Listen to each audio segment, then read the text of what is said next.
Si jamais cette monnaie-là elle est créée, l'UEMOA va vers l'éclatement. Il y a deux systèmes de monnaie. Il y a la monnaie unique, monnaie commune. La monnaie commune, tous les États s'entendent, ils ont une monnaie commune. Et la monnaie unique, c'est-à-dire chaque État garde sa monnaie et ils font une monnaie unique. Qu'elle soit unique ou commune, ferait l'affaire des États du Sahel. Puisque actuellement, ils ne s'entendent pas avec la France. Si nos pays ne prennent pas de dispositions pour créer leur propre monnaie, je ne vois pas comment l'économie va prospérer. Avec le système CFA, quand vous vendez des choses à l'extérieur, les recettes d'exportation, quand elles viennent, elles transitent obligatoirement par le trésor français. Et quand elles atterrissent dans le trésor français, il y a 50% qui est imputé. Ils disent que c'est la garantie. Ça fait plus de 60 ans, la garantie là n'a jamais joué. Imaginez que maintenant avec le pipeline là, des milliards là, des dollars qui vont rentrer au Niger, il faut que ça passe par le trésor français. Et le Niger ne s'entend pas avec la France. Vous pensez qu'ils vont nous faciliter la tâche pour accéder à notre argent? D'où la nécessité d'avoir sa propre banque centrale. Quand on va vendre notre uranium, notre or, notre pétrole, là, on exige aux partenaires de nous payer en devises pour renforcer notre nouvelle monnaie. On peut demander à ceux qui achètent, si c'est les Américains qui nous payent en dollars,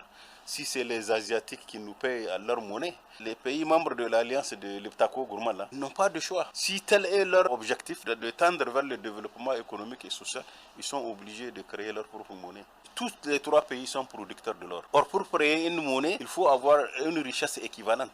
Puisque la monnaie, elle est créée à partir de la richesse d'un pays. La richesse peut se mesurer en or ou bien en commerce international, en devises, ce qui rentre dans votre pays. À partir de ça, la planche à billets sort. Avant, le monde était unilatéral. Ils peuvent nous imposer. Maintenant, nous sommes dans un monde multilatéral. Si les Français cherchent à créer des problèmes, les Russes sont là. Les Chinois ont des intérêts au Niger et ils ne vont pas observer. Les Iraniens qui sont avec nous, la Turquie, l'Inde, le Brésil, tous ces pays du BRICS sont prêts à aider les trois pays là pour faire du commerce. Quand notre monnaie sera créée, les pays du BRICS seront plus intéressés, plus motivés à faire du commerce avec nous. Ils vont même nous aider à rendre notre monnaie forte, puisqu'ils ne vont pas nous imposer un paiement en dollars ou en euros. Si on veut, ils vont nous payer dans notre propre monnaie. Puisque si on nous paye dans notre propre monnaie, la monnaie sera forte, puisqu'eux, ils seront obligés d'aller sur le marché acheter notre monnaie avec leur devise. Et en ce moment, notre monnaie demandée sur